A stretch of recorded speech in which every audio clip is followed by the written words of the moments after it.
Hi guys, I got your letters from France today. Stanley, yours was very nice. I like that. And Julian, I really like yours too. Good job, boys.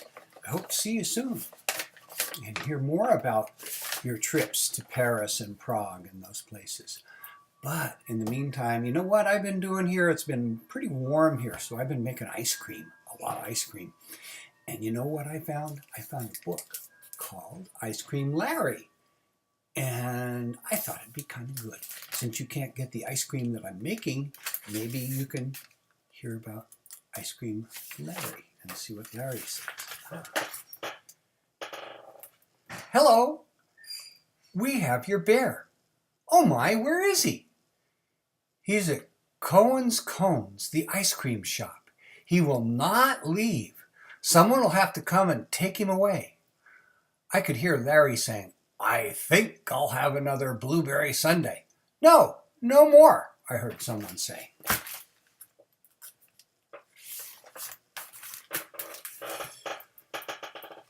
Larry's a polar bear.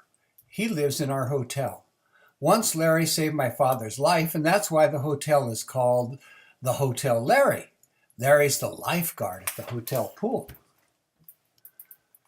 I hurried down to the ice cream shop. Mrs. Cohen was the owner of Cohen's Cones. Out of the goodness of my heart, I allowed this bear to sleep in the walk-in freezer. Pardon me. Now I find he has eaten over 250 pounds of ice cream. Wow, that's like 100 kilos of ice cream, more than 100 kilos of ice cream. That's a lot of ice cream that bear's eaten. I looked at Larry. Please don't worry about me. I feel fine, Larry said.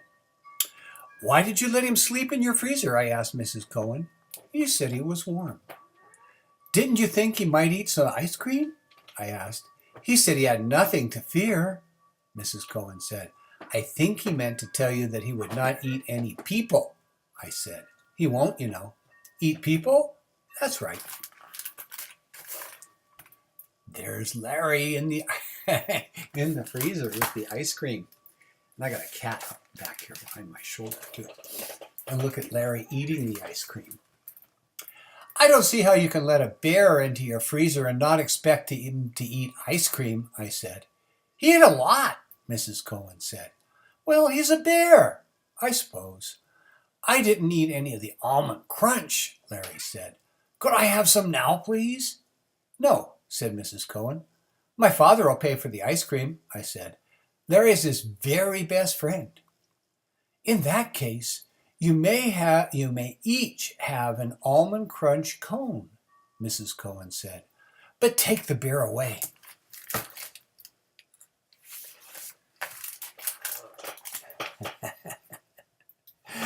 Larry and I walked away from Cohen's Cones, licking our almond crunches. It was wrong to eat all that ice cream, I said. I became overheated, Larry said. I only intended to have a nap. I think I ate the ice cream in my sleep. You continued asking for ice cream when you were awake, I said. Well, yes, Larry said. I saw no harm in it. The customers seemed to think it was cute, and a man came in and took my picture.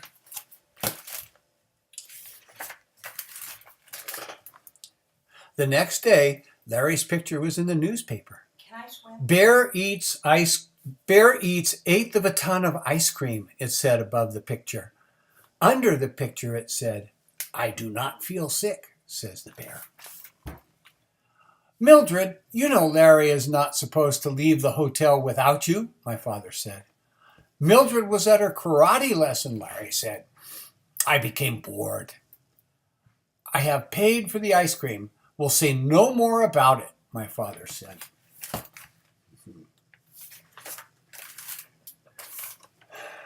Okay, look at that. Oh, there's a man. Okay. A man came to stay at the hotel. He signed his name in the book at the desk, I. Berg. This is a hotel where the polar bear lives, is it not? I. Berg asked. Oh, yes, my mother said. May I see him? I. Berg asked. He's sleeping. He ate a great deal of ice cream yesterday, my mother said. but I'm sure you'll see him later. After supper, Mr. Berg approached my father. He gave my father a card that read, I. Berg, Iceberg Ice Cream Company. Are you the Bear's owner? Mr. Berg asked my father. Owner? No, he's my friend, my father said.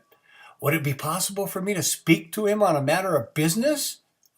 He's a wild polar bear and may speak to whomever he likes, but I would like to be present. Of course, said Mr. I. Berg.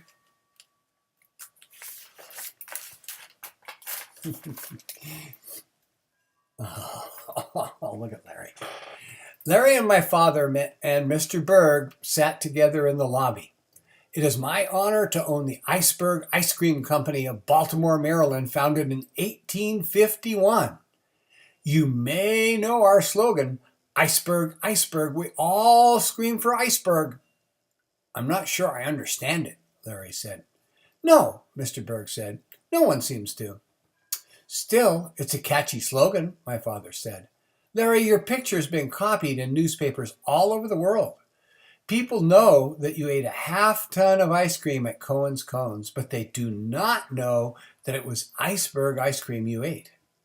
It was only an eighth of a ton, Larry said. Still, it was a lot of ice cream, Mr. Berg said. I was overheated and hungry, Larry said. I'm often hungry. I had to pay for all of it, my father said.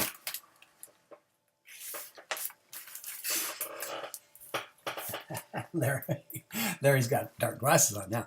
Larry, would you like to come with me to Baltimore, Maryland? I can show you our modern ice cream factory.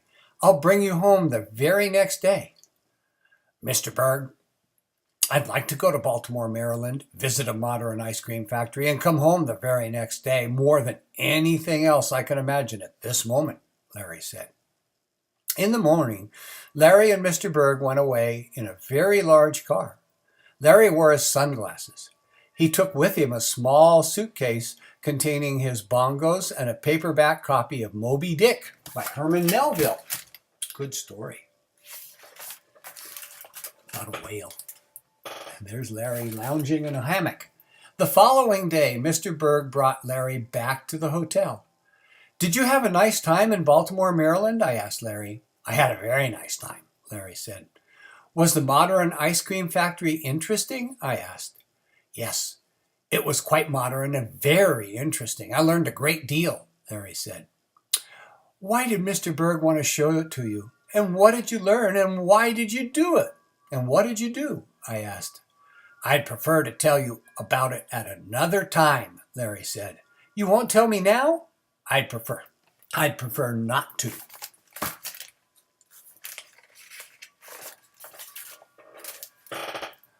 Larry continued to refuse to talk about his visit to Baltimore, Maryland. He said nothing to my father and nothing to my mother and nothing to me. Mr. Berg visited Larry a number of times. Larry would sit in the very large car with Mr. Berg, and they would look at sheets of paper and talk to each other. Larry's a little bit, he needs a very big, pretty big car, doesn't he? Oh, that says Larry bars on it. Look at that. Larry bar, codfish, all kinds of flavors there. One day, Mr. Berg brought a very large box made of plastic foam. He dragged it into the hotel, then called us to gather around. Behold, Mr. Berg said. He took the lid off the box. It was full of ice cream bars, each with a picture of Larry on the wrapper. I give you the Larry bar, Mr. Berg said. I'm so proud, Larry said. The Larry bars came in many flavors: vanilla, chocolate, strawberry, blueberry, and Arctic almond, bearberry, polar pineapple, and codfish. The codfish was my idea, Larry said. Mr. Berg is not too sure that one, but I know it will be popular. Larry, I don't know about that. Mr. Berg unrolled a large poster.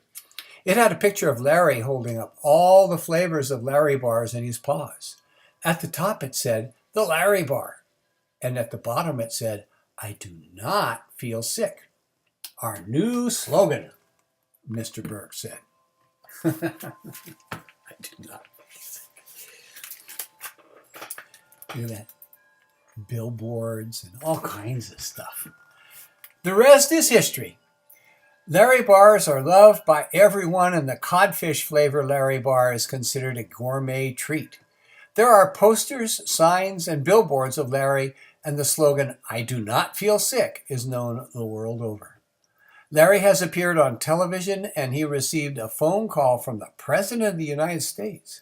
He's a celebrity. He is the spokesbearer for the Iceberg Ice Cream Company.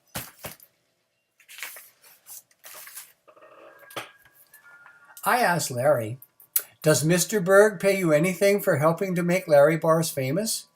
"I didn't come all the way from Baffin Bay to be a fool," Larry said. "Have you seen the new walk-in freezer in my room? What's more, I receive 50 Larry bars each day." "Sounds like a good deal to me," I said. "Oh, yes, I'm a happy bear." Look at that. Let's see if I can turn the page. I always have trouble with new pages everywhere. And that was the end. See, that was the end. Okay, that's the end of that little book.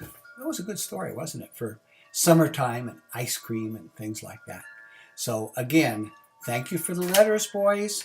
And I'm excited to hear about your trip and maybe see a few more pictures too. Anyway, till next time, bye-bye.